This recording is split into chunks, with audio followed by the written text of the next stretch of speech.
future, but it'll remain as much as the same as possible. We obviously got a terrific team that we're playing, another top 5 team here in this last week and a half of the season.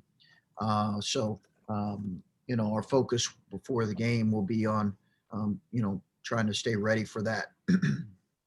What in this last week here, what has been the primary challenge in practice? What have you been trying with a little bit of time to work with guys in between games? What is this last we've just tried to give them some rest, because we've needed that. Tried to get some guys a little more rest without, getting rusty or taking a step back in any way. So I think that's been the challenge. Obviously, we've needed to improve in some areas. We need to play better in some areas. So we've tried to focus on that.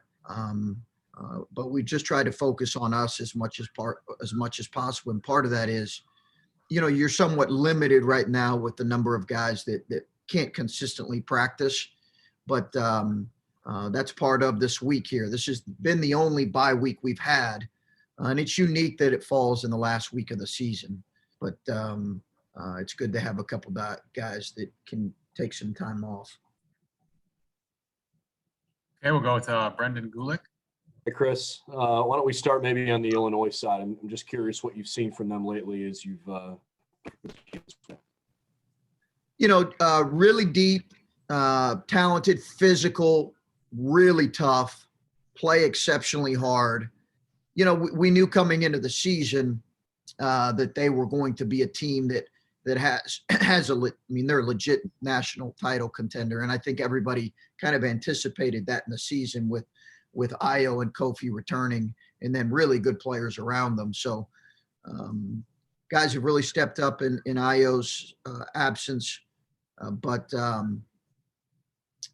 big, physical, play really hard, a well-coached team. At the beginning of the season, and I'm knocking on wood here for you, I know it's a superstitious thing, but at the beginning of the season, you had mentioned to us that you would be surprised if the entire 26-game schedule got played, just given the daunting challenge in front of you. So you could make a comment here on how it's been a successful season, not just in the fact that you've already won 18 games and you've obviously been one of the best teams in the country, but the fact that your team has stayed healthy and followed certain protocols and you've played a full schedule. Yeah, no question, Brendan. I think that has been that's definitely a part of a successful season. And I did not think we would be playing, 25 out of 26. I thought we would have more interruptions, and let's hope and pray that we don't have interruptions heading into this closing stretch. But Brendan, it has been a really a credit to our guys. And I think I forget sometimes, we're talking about as a staff, that it is, for every college player, it can be a challenge because of, again, the isolation, because the things that they enjoy doing in college, they have not been able to necessarily do or see their family. So I just think our group deserves a lot of credit for that, as do, any team right now that's went through a season that's had very few, if any, interruptions. Some of that is probably good fortune, a little bit of luck, but there's also an element of, guys really, taking care of business. Okay, Patrick Murphy. Chris, I don't want to single one guy out that you've had play for you or anything, but Kyle was a guy who was committed to you at Butler, made the move here after your staff did, and obviously has accomplished a lot as a player. Just what has he meant for you, getting to know him as a high school player and through everything he's gone through? Well, he's meant so much for our program. I can't overstate how meaningful he as a person and as a player, what he's meant to our program. And I hope his time's not finished, but I'll support him either way. I would definitely support him either way. He just has been a phenomenal competitor. He's dealt with some really challenging things with some injuries that I think we've managed a little bit better this year outside of, his concussion that was obviously outside of our control. But he just is one of those guys that, everything you think about and you talk about it in terms of, playing for the team on the front of your jersey and really embracing this opportunity to play at Ohio State, it really matters to him. And it just does. And I think that has been evident for anybody who's watched him in these 4 years, and he's gotten better every year. He's a better player now than he was last year. And I think that's a really good thing. And I do think his competitiveness, his energy, his athleticism, his motor, this team misses that when he's out more than any team I've been on, more than any team I've coached. It's apparent. We didn't, we were rolling last year. And part of it, when he was out, we didn't miss it as much. I just think we had other guys that provided some of what he provided. This team doesn't have that as much. And we do miss it when he's not his normal self. And slightly different topic, but the guys yesterday talked about the chance to play in front of a bigger crowd when they get to the Big Ten tournament. And I know you still have a game to play before you think about that, but just having more people in a gym when you guys do go to Indy, what kind of difference can that make for any game, but specifically you guys? It's going to be different. Yeah, it'll be different not having done it the whole year. I've watched some games from, the SEC or the Big 12 where you see some of that with fans, and it does bring a different energy. I don't know necessarily, Patrick, what it means one way or the other. It could favor some of those teams that are real locally, kind of locally there in or around Indy, but it's a good thing. I think it's a good thing for college basketball. Okay, we'll go with Tim Hall. Hey, Chris, I know a lot of what you were trying to decipher through the last few games is how much of it was the difficulty of the schedule, maybe some things that you need to clean up. Just knowing that you have one more here against Illinois, and they're on another planet right now with how they've been playing. What goes through your head when you're going into a game like this? I think you're trying to balance, Tim, what areas that you need to do better, not making excuses for areas that you've not played or performed well in, and yet also recognizing the stretch years unlike anything I've ever been a part of. I've not been part of anything even close to a closing stretch like this.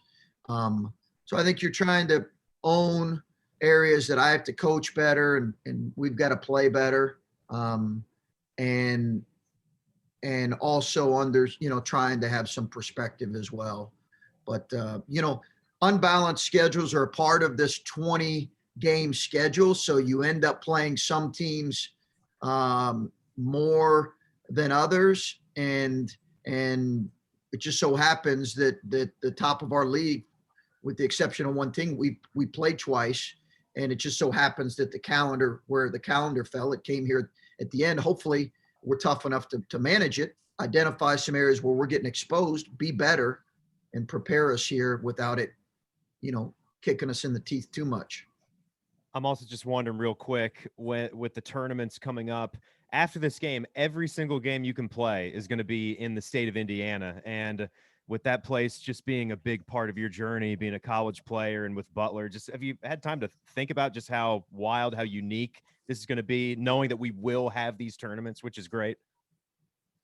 Yeah, I love the fact that it's there. I love the fact that it's in one location. Obviously, I really enjoyed my time there and love that city. But I'm an Ohio boy now. I love it here and love being here. And it'll be nice to kind of be there. Who knows where we'll play, right, Tim? I don't know if it's going to be what venue it's going to be, but it's good that it's in one place, and a place that I think like this state, appreciates good basketball. And obviously that's a state that does that.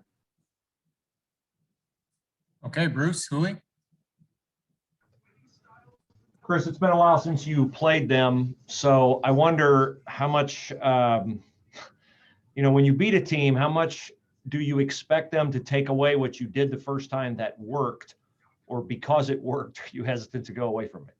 Yeah. It's a adjustments after, after you won at their place. How much do you adjust given the fact that there was some success in some areas?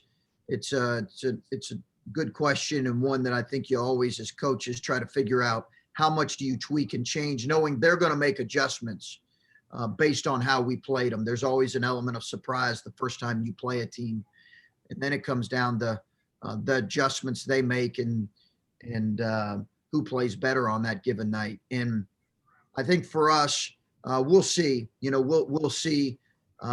We've obviously talked about making some adjustments.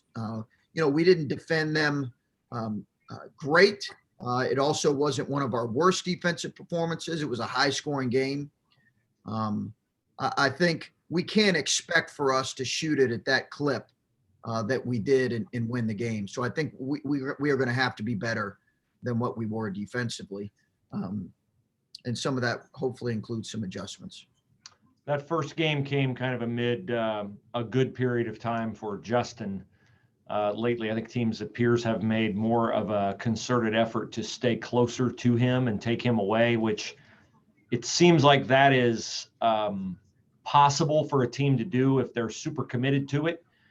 And then you have to make the decision as to whether the attention he occupies is worth having him out there, maybe with him not scoring, but helping other people score because he does occupy somebody. What can you do to help him kind of bridge that gap between being just a decoy and being somebody who contributes? Yeah, we've looked at some things. We have to look at some things where we can try to free him up, get bodies off him a little bit. He's got to hunt shots in transition a little bit more, the good ones that are there. So I think it's a combination of things. But, I think, when you're playing teams a second or third time, or you've built a reputation, it's a combination of things. I do think there are times where, as I've said, he's just going to have to be okay with, and he is, with the fact that, he's basically in some ways creating a 4-on-4 opportunity in the half court at times. I think that's a real credit to him, but we've got to look at some things, ways in which we can help him too. Thank you. Okay, Spencer Holbrook. Chris, you've kind of built an entire culture on taking things one game at a time and just worrying about what's directly in front of you. But how do you balance that aspect of what you preach every day with the fact that this game carries a little bit of extra weight when it comes to Big Ten tournament seeding and potential NCAA tournament seedings? Is there a level of balance that you have to strike with the guys? Yeah, I think you're always trying to strike that balance, and I'm not sure that I did as good a job here in the last, maybe couple weeks. You want to emphasize games, the importance of games, the importance of all that. The reality is the day-to-day, the moment you're in, the commitment to getting better really is most important. I think that has to continue to be our focus. Our guys aren't, they're not unaware. They understand everything, and they understand it's senior day and all that goes in that. And we know we're going to get a tremendous performance from Illinois. Not only the fact that they're playing well, but having been having beat them. We're one of few teams that have beat them. So we're going to get a tremendous performance from them. We're going to have to play, I believe, as well as we played all year. I think our guys are aware of that, but our focus really this week has been trying to get better. And then I know you absolutely hate these kind of questions, but you were named one of the finalists for the Coach of the Year. Do you have any sort of comment on that? I mean, looks like they did their voting before last week. Thanks. Okay, next up, Colin. Chris, how would you define sort of where your confidence or concern level is just in specifically the offense when you're coming off last game? Say that again, Colin. I'm sorry. How would you define where your confidence or concern level is with where you are as an offensive team right now at the end of the season? I think when, we're not probably as normally to be expected. We're not quite as confident maybe as what we've been. We've got to do a good job as coaches to get back in a rhythm and to help them see their opportunities and play with. I thought we were in the Iowa game, we were too careless, too sloppy offensively, and the ball didn't move quite as well. And then we missed some open shots too. But and you got to give Iowa credit too for that. But I think the Michigan State game, it was just hard to get much of anything going offensively. So I'm interested to see how we respond. And then just looking specifically at Kofi, I know that I think after the first game, you had mentioned just the need for him to see bodies and see arms and have guys flying at him. What are the keys to limiting him when he's getting a second shot at you guys? Yeah, he's so good at catching deep and catching and pivoting without the use of a dribble. And he's so big that if you play behind him, he can turn and score. If you front him, they can throw over the top. And they are really disciplined in getting him the ball. He is a physical. He's as much of a physical, kind of specimen that I've in terms of his physicality, his body composition. In terms of it looks like it's all muscle. He's as physical as anybody I've ever coached against. And he also plays in a physical way. So I think you just have to be ready for the kind of battle that's going to be night in, night out. Thanks.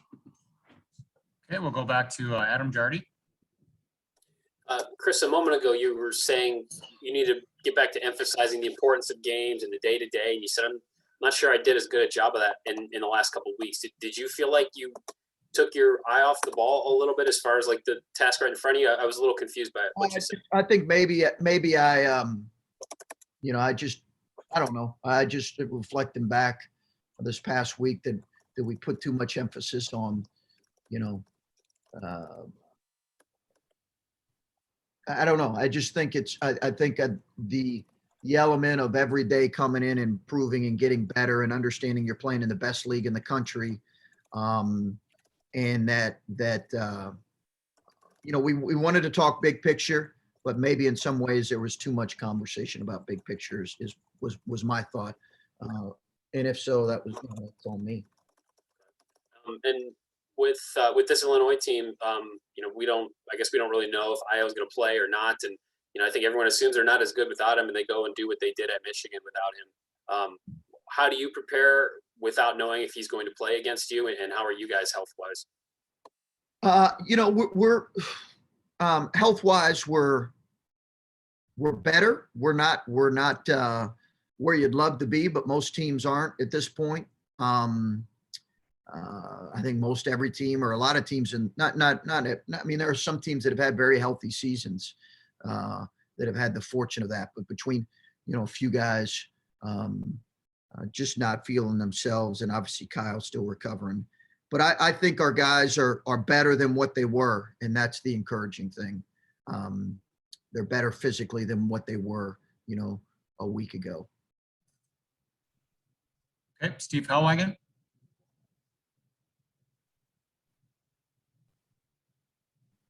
Steve?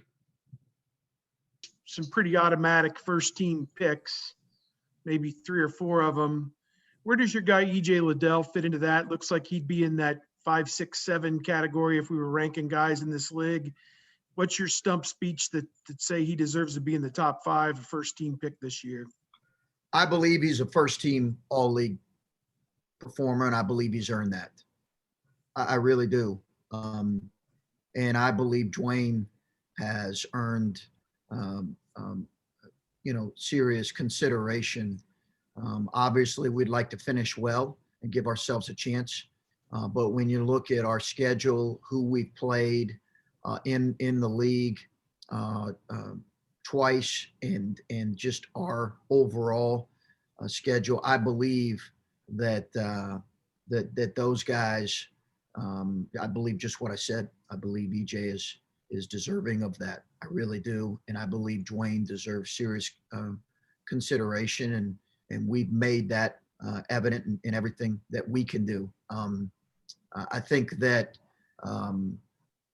both guys have improved tremendously, but they also both need to play better on both ends, and they both understand that. For us to be good, we need a lot out of them. But I'm a big believer in both of those guys, and hopefully we can play well and give them.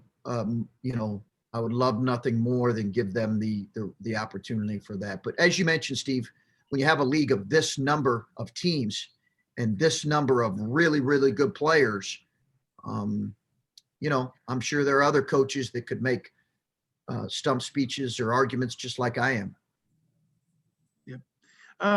Curious, the Big Ten tournament moving to Indiana, is this going to be a situation where the Big Ten teams that are playing in the NCAA tournament go for the Big Ten tournament and stay there for the duration?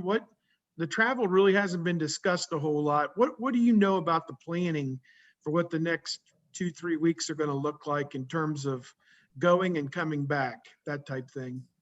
I think, listen, I think that that's been the recommendation, Steve, is that those teams that are NCAA tournament teams, and what do we have, 9 out of 14 or something? Yeah. Right now in the league. So those teams would just stay there. I don't want to say right now that I'm firmly committed if you lose early and we're a 3-hour drive that we're definitely going to stay there. But I think that's been the recommendation from the Big Ten. I think we'll evaluate it on a day-to-day. Okay, we'll go to Stephen Means. Coach, just given what you're talking about, the amount of Big Ten teams who are probably tournament bound at this point, and how your guys' schedule has worked out, and especially these last couple of weeks here, do you guys kind of feel like you've already been playing NCAA tournament, Big Ten tournament level basketball? Not necessarily the quality, but just the level of these games and competition you guys have had to play. I hope so, Stephen. I hope so. I really hope that helps you as you get into this thing. And we all know that, I think, the day, like every round, the first round's a challenge. The second round's a challenge. When we go to the Big Ten tournament, our first game's going to be a heck of a battle. So I think knowing that you come from a league where every game is such a challenge, hopefully it does prepare us for what's coming next. That's what you really hope when you come out of a league this good and league this powerful. And I do think it will prepare our teams, to be their best. But we've also got to perform. That's what we've got to do. But hopefully it helps us. Thanks. Okay, we'll wrap it up with Bruce Hooley. Chris, you've talked about roster composition, and that I would think is going to be more challenging this upcoming off season with guys like CJ, Kyle, who can come back, and that's everywhere. It's going to have people who can come back. Can you discuss the challenges of that? Like, are you guys going to get extra? Is the NCAA going to allow you extra grants, or how do you manage that if you have guys coming in and you've assumed that you have guys leaving, but you may not have guys leaving? Well, CJ's definitely going to professionalize. He's definitely going to professionalize. Kyle's the one that I think will wait probably a few weeks after the season to decide. So there's one. I haven't, Moose has already also graduated, but he had a redshirt year. I think, Bruce, that'll be something that I think every spring now as a college basketball coach, you're going to have to sit down and kind of just, and I know it's the same to some degree in college football as well. But you're just going to have to sit and evaluate, what kind of movements, whether it's professionalization or whatever, what kind of movement takes place. So I think we'll sit down and evaluate that, but we kind of have you have a general idea going into it, and then you have those conversations after the season. I think the NCAA and the schools have made allowances to allow those guys to return if say a Kyle wanted to return, in terms of roster positions and scholarships and all those things. An offshoot of that is this dramatic impact that we've seen over the last couple of years of guys being willing to transfer. And when you look at Michigan with two guys in particular that they added via transfer, and the immediate impact they can make, and how do you as a coach weigh that versus how do you weigh leaving a spot open for somebody like that who you might get, where you have a high school senior who you know you can get, but he's not going to offer you the immediate impact of somebody that you might get? Yeah, I've heard that conversation, and what you hope that the transfer market doesn't do is eliminate a ton of opportunities for high school kids, because I've heard that now that coaches feel so much pressure that they just go ahead and take a transfer and eliminate the opportunity for maybe a high school kid. I do think that will happen. It already has in the last couple of years. But I think for us, you sit back, you evaluate, and keep in mind, those are conversations that we've had now for a couple months as we look at potentially what the roster could be next year. And it's exciting for me to think about potentially what our roster could be next year with who we could return and with our incoming recruits. But you got to also take stock of what it will eventually look like, even though there's some real excitement for us on that. But I think at the end of the day,